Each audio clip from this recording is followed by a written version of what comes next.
Всем привет! Вы находитесь на канале Аврашка Лайф. Меня зовут Наталья. Я живу в Сибири, в Красноярском крае. Давно не снимала ролики, потому что аккурат 8 марта я заболела какое-то время, потом восстанавливалась.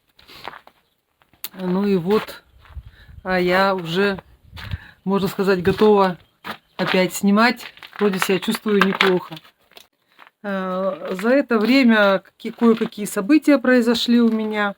Это я заложила яйцо бройлеров, обещала показать, но не получилось, потому что заболела. Вот. И уже они у меня половина срока, так сказать, в инкубаторе пролежали. И через неделю я планирую уже вывод цыплят. Вот мой инкубатор. Вот мои яички, да. Вот температура на 2 датчиках. Видите, а какая температура установлена. То есть, как я уже раньше говорила, насколько он перегревает. Ну, еще плюс прошло половина срока, уже яйцо само по себе нагрелось, еще плюс оно само по себе дает повышение температуры.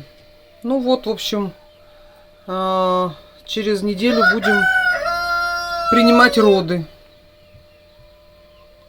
Также к этому времени я планирую, к вылуплению бройлеров своих цыплят, планирую приготовить для них комбикорм своими руками. Для бройлеров комбикорм я еще сама не готовила, это будет у меня первый раз. Хочу его показать с вами, поделиться этим рецептом, который я буду делать. Ну и по стоимости прикину, сколько это мне обойдется. Ну, кому интересны такие ролики, то ждите, я планирую такой ролик выпустить. Что ты орешь, как потерпевший? Ну да, на улицу хочется, я понимаю, но еще пока нельзя. Потерпи. Вот оглашенный. Ну и сейчас я пришла к своим курочкам, чтобы вывалить им картофельные очистки, которые вареные. Ну и по ходу, так сказать, пьесы хотела поговорить насчет применения картошки при содержании кур. Ну, всяких животных, ну, в частности, про кур, да, я буду говорить. Ну, то есть, целесообразно или нет давать картошку в корм домашним животным. При этом я сразу хочу сказать, что я картофель вареный даю курам регулярно. Поэтому все, что я буду сейчас говорить на эту тему, это мои рассуждения, как бы мой вывод. Но при этом я понимаю, что, в принципе, картофель широко используется в кормлении животных. Ну, все знают, да, что картофель относится к семейству посленовых, как томаты, как перцы, баклажаны. Также петуния относится к посленовым, табак относится к посленовым. Ну и такие опасные растения, как белладонна, да, тоже относятся к посленовым. Клубни картофеля очень богаты микроэлементами и витаминами, особенно витаминами группы В, в частности, вот витамином В6, да, и витамином С. Ну, также там есть другие микроэлементы, много калия в картофеле, в клубнях содержится. Но это мы говорим про свежие клубни. Также в клубнях достаточно много магния, натрия и фосфора, богатые клубни.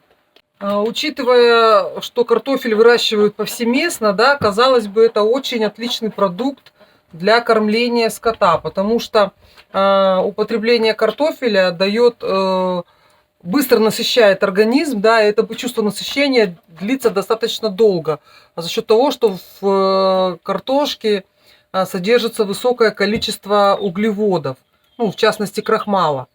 Ну, наверное, все-таки все понимают, что сырой картофель опасен в употреблении в пищу животным, потому что картофель может содержать в себе такое вещество, как солонин, растительный гликозид, ядовитое как бы соединение. Особенно его много в зеленых частях растений. И когда картофель начинает зеленеть, вот в клубни начинают зеленеть, то вот они начинают накапливать это растение. Или когда клубни начинают прорастать, знаете, вот берешь картошку, там как глазки такие активные. То есть вот эти вот молодые вот эти вот побеги растения, они содержат этот солонин в особо высокой концентрации. Употребление таких продуктов опасно для животных, ну и для человека тоже. Просто для человека нужна концентрация более высокая. Ну а также еще сырые клубни картофеля содержат такие вещества, которые называются, ну не называются, а считаются антипитательные.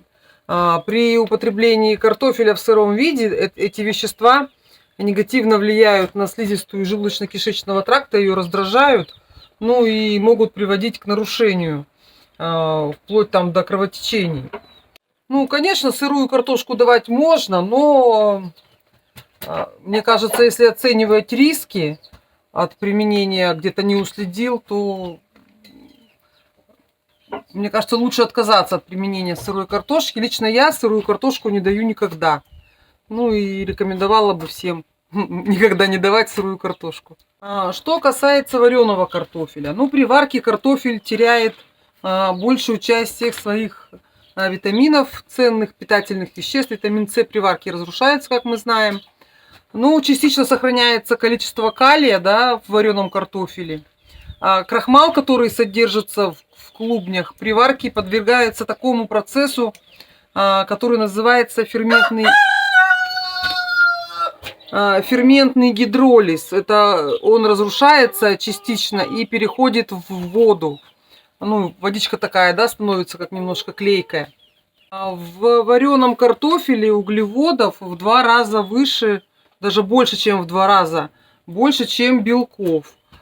И именно вот этот вот клейкий крахмал, который, да, в картошке, он оказывает такое существенное влияние на насыщение организма. По сути, вареный картофель это чистый углевод. Он высококалорийный, да, организм очень быстро им насыщается. И поэтому животные, которые постоянно питаются вареным картофелем, они очень быстро набирают массу.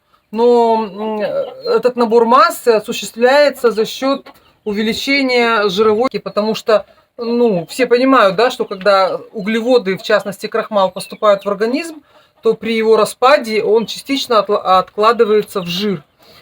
То есть масса будет увеличиваться не за счет мышечной массы, а за счет жира. Вот как мои курочки набрасываются на вареные картофельные очистки. Вареные картофельные очистки я даю им каждый раз, когда готовлю дома что-то из картошки. То есть специально я для кур картошку не варю. Если я неделю не буду есть дома картошку, то и куры у меня тоже не будут есть эти очистки. То есть только когда у меня есть, когда я готовлю дома картошку, тогда я эти очистки не выбрасываю, а варю курам. Когда куры постоянно питаются картошкой, особенно в зимний период, можно гарантированно сказать, что куры зажиреют.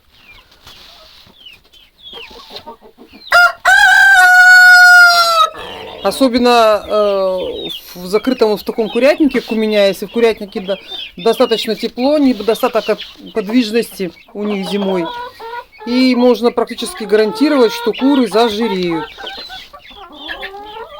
Также я пыталась кормить бройлеров своих вареной картошкой, смешивать их с комбикормом ее. Тоже наслушалась всяких советчиков, так скажем. Ну, не знаю, видимо, что-то у меня как-то пошло не так, потому что вот эту массу вареную с комбикормом бройлера затаптывали до твердости асфальта. То есть они залазили в кормушку с ногами и затаптывали так, что я ее потом кое-как отковыривала металлическими всякими предметами. Поэтому я перешла на сухое кормление бройлеров. Только комбикормом картошку я им не даю. Ну, и результаты, в принципе, меня устраивают, как у меня получается откармливать бройлеров. Но многие люди, я знаю, в целях экономии, особенно вот в зимний период, да, в целях экономии на кормах, кормят свою птицу картошкой. Ну, как бы мне сложно кого-то судить, потому что это выбор каждого на эту тему. Другой вопрос, что как у вас куры будут нестись, потому что вот у меня соседи кормят кур вареной картошкой, у них печка буржуйка на улице стоит, они им постоянно запаривают картошку и дают, но тут как-то сосед меня увидел, когда я шла с курятника с яйцом, да, с коробочкой с яйцом, и он спросил, это что, за один день ты собрала столько яиц? Я говорю, да, за один день. А сколько у тебя кур? Ну, я ему сказала, он говорит, а чем ты их кормишь? Я говорю, как чем? Ну, точно, говорю, картошкой я их не кормлю. Вот, поэтому вот такие дела. Ну вот, в принципе, все, о чем я хотела сегодня поговорить. Такой коротенький роличек. Кому было интересно и полезно, ставьте мне лайк, подписывайтесь на меня. А сейчас всем всего доброго, спасибо за внимание, всем пока.